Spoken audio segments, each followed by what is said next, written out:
महाराज जी, श्री हरिवंश महाराज जी, जैसे एक बार सत्संग में सुना था कि अगर हम हरिवंश महाप्रभु की शरण ले लेते हैं और राधा रानी को अपना मान लेते हैं तो हमारे को ज़रूर ही सेवा मिलती है राधा रानी जी की निकुंज में।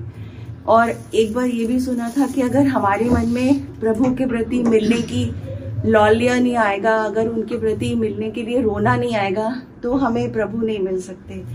तो महाराज जी, अगर मन में ये आता है कि राधा रानी तो हमारी है, हम उनके हैं और हम हरिवंश महाप्रभु जी की नाव में बैठे हुए हैं, तो एक निश्चिंतता आ जाती है, तो उससे फिर रोना नहीं आता वो।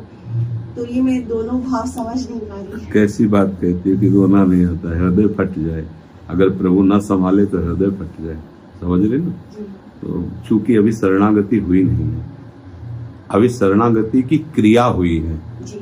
नहीं, एक होता है क्रिया, तो ये क्रिया हुई, कंठी बांधना, तिलक लगाना। जब शरणागति हो जाएगी और जब हरिवंश नौका में बैठ जाओगी तो आनंद अश्रुओं की धार बहती रहेगी। आप कहते हो रोना नहीं आता, तो निश्चिंतता और बेपरवाही और परमानंद की बाढ़, ये सब ऐसे हैं। अब चूंकि अपने लोग हैं तो इसलिए चलती रहो नाम वाणी का आश्रय लेकर। जब रंग आता है हृदय फट जाए। यहाँ विरह के अश्रु थोड़ी होते हैं, इतना आनंद की समाता नहीं।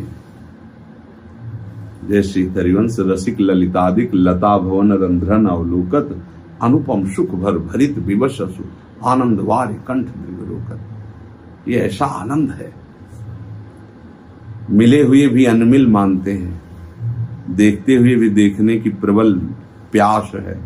अनसन पर भुज दिए बिलोकत इंदु बदन विवियोग करत पान रसमत परस्पर पर लोचन त्रसित। अब बताओ कहाँ यहाँ विरह की गुंजाइश है। यहाँ रूप दर्शन ही इतना विरह पैदा कर रहा है। लोचन त्रसित ये प्रिया बदन अम्बुज रस के। तो थोड़ा अभी में लोग बच्चा है, इस मार्ग में थोड़ा बढ़िए आपने धैर्य पूर्वक नाम मंत्र जप कीजिए, वाणी जी का गायन कीजिए, श्री जी की सेवा कीजिए और चिंता मत कीजिए। इसी निश्चिंतता में पूर्ण समर्पण होता है और इसी पूर्ण समर्पण में जब आनंद की बाढ़ आती है तब वो फिर दशा आने लगती है ना। छिन छिन रुदन करंत छिन गावत आनंद भरी छिन छिन हार हसन। सेवक वाणी में है ना, तो आता है ना छिन छिन रुदन करंत निरखत नित्य विहार पुलकित तन रोमावली आनंद नयन सुधार। तो थोड़ा आगे बढ़िए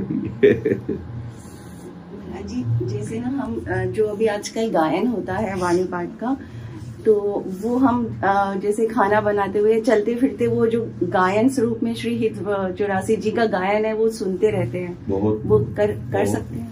आश्रवणन सुनत सुखाकर विश्व दुरित दवनी। कान से सुनने मात्र से सारे पाप नष्ट होते हैं, अपने ही नहीं जिस जिसके कान में पड़ेगी। तो जैसे मान लो ये यंत्र है, चला के रख दिया, तो अब यंत्र गा रहा पर हमारा चिंतन तो जा रहा है ना, हमारी श्रवण इंद्रिय तो जा रही, उसका लाभ हमें मिल